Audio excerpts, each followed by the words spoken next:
Hi, my name is Christopher Dave Mitchell. I'm a coach, and today we're going to be talking about how word of mouth as a marketing tool really works.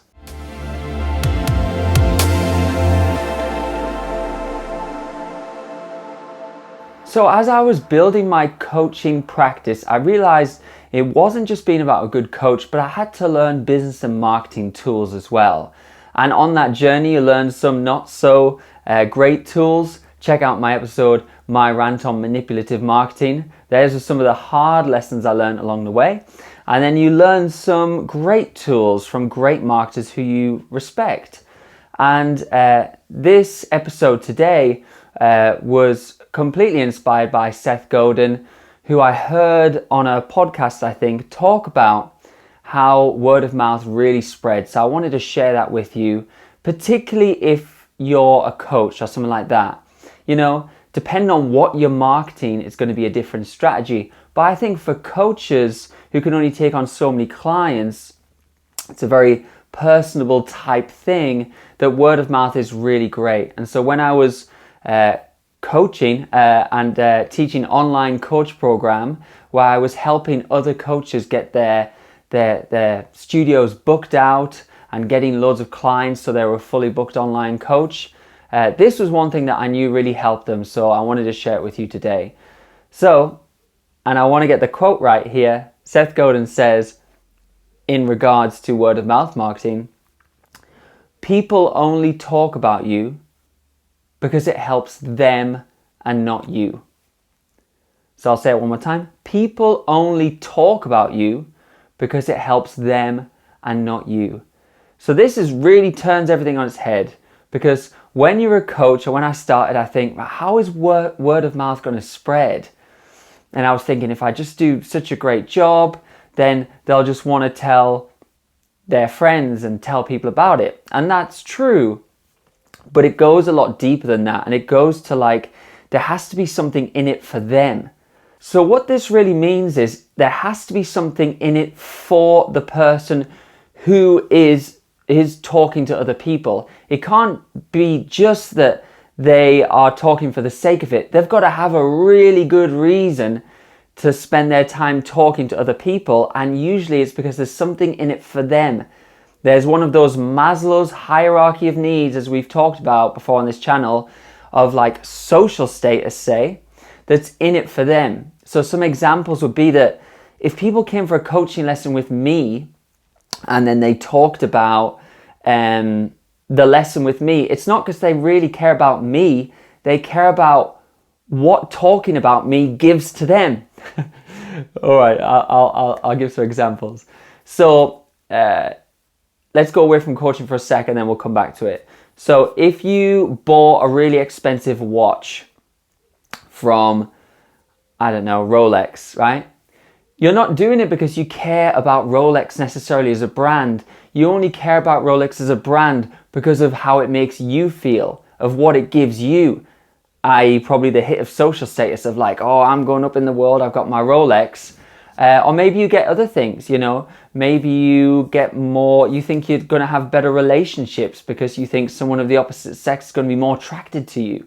Like there's all these sneaky things that it's like, what is buying that thing actually giving you? And then you want to talk to other people about it and you want to spread the word, not because you care about Rolex, but because it ups your social status and gives you the feeling, gives you that feeling. You're paying for the feeling. So what's another example? Same thing with something like the Ivy, you know, the Ivy Club or Soho House, they're really popular. Again, what are really people paying for, and why would they go and tell their friends through word of mouth? It's not because they care about the Ivy. You know, if the Ivy closed, all they would do is go somewhere else where they can get that feeling of, again, that's a good example of social status. You know, it's only a select group. It's a select tribe. Really, when you go into exclusive member clubs like the Ivy, what it's really doing is it's going on that tribal nature that we've got from the past of like, this is a select tribe that's sort of invite only and private only. And that's what people are paying for. because people pay to, go up the social status ladder. So it's not about the food and the drink at the Ivy. It's more about social status, and that's what they get, social status, when they tell their friends. So, social status being social, say the Ivy restaurant was on a desert island and you couldn't tell anyone that you were a member there, well, no one would care about it. It's only worth something when you tell other people. And like I say, it's like Seth Godin says that, it's what they themselves get. They don't care about the Ivy or Soho House. They care about their own needs in Maslow's hierarchy of needs, i.e. social status. And they get more social status when they tell their friends. But for people to go out their way, usually it fulfills a need within them. That's why people will want to spread the word. One more quick example would be something like Instagram. If you go around telling people that you're on Instagram, it's because you want them to follow you on Instagram. So it's because you want more followers, i.e. social status again. The world is one big sort of social hierarchy, and everyone is playing this social status game. And people might think that that's a want. People might think that, oh, you don't need a Ferrari, or you don't need to be a member of the Ivy. But it's a need, because it hits the need of social status.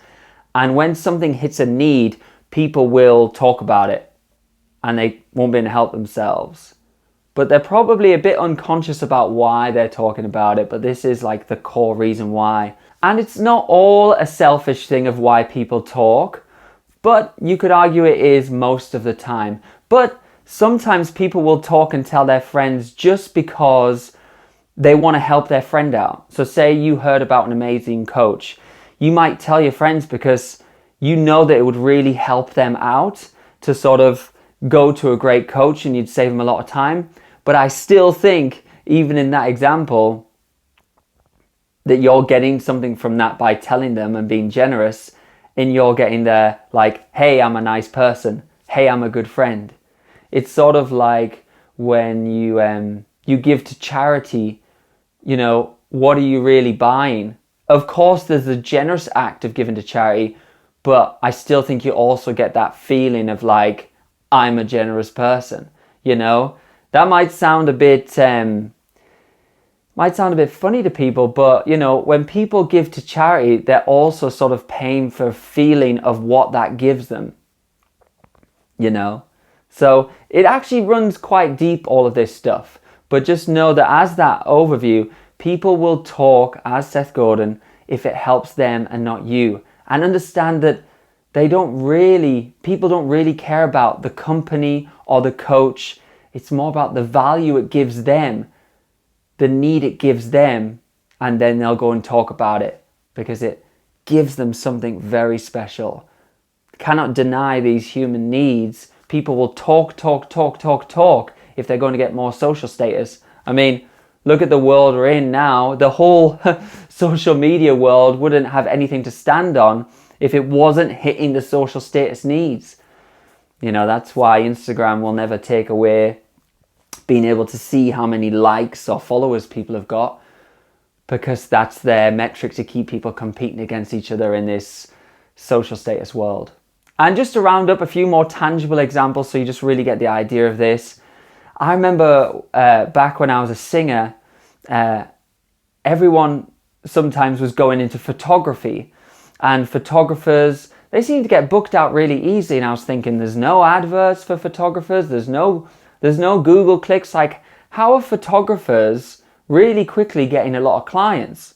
Well, it comes back to this principle.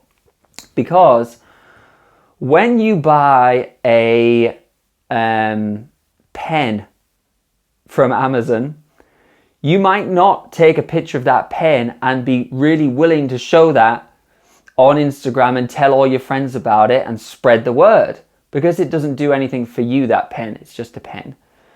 But photography is people taking pictures. When people were doing headshot photography for actors and singers, it's people taking pictures of you. So the number one thing people want to do is they want to tell their friends, they want to share that. So the photographer takes the pictures and then they post them all online of themselves because they want the attention of that, the likes of like, oh, you look great in new headshots. Like it fulfills that need of sort of love and connection, almost different to social status there, almost a fake community connection, but you feel like, oh yeah, everyone's saying, you know, how good I look or this or, you know. So there's still a few needs of social status and sort of connection that happens when you put up a photo of yourself and you get that attention of everyone saying, oh yeah, you look great, I really like it. And you get 100 likes or 200 likes because you put up your fancy new headshots. And then you get a feeling of like, oh, I look really great. So that's why headshot photographers had a really good marketing time, because everyone wants to post about and talk about word of mouth their own headshots. So I was thinking, right, if I'm a vocal coach, how can I get people going out the studio and talking about their vocal lessons? I could just try and give a great lesson, but is that enough? Is that enough to really hit a need? Why would they really want to share it? And it came to the point where I thought, right, I'm going to hit loads of birds with one stone here and do a charity night I did called Client Night, where all my clients got up. This was back when I was a singing teacher a few years ago. And all my clients got up and they sang a bit and this, that and the other. But I got it videoed, I got it filmed. And so what people did was I gave them the footage for free.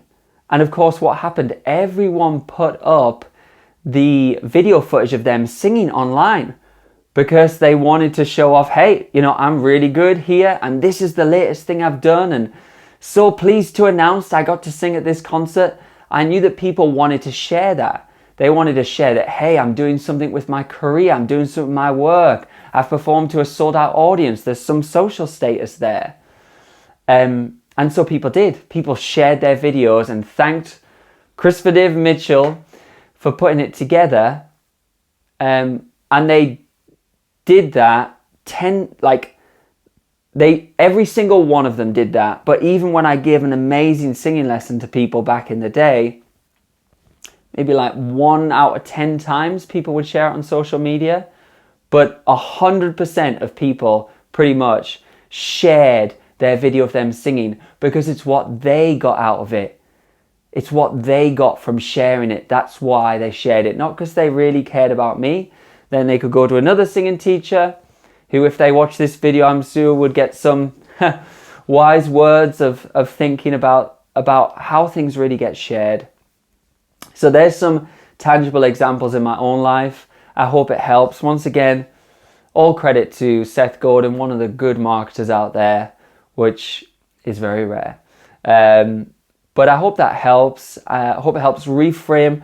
Even if you, as a customer, if you think, why did I post that? Why did I share that? See if you can be conscious next time and link it to what need are you getting from sharing that.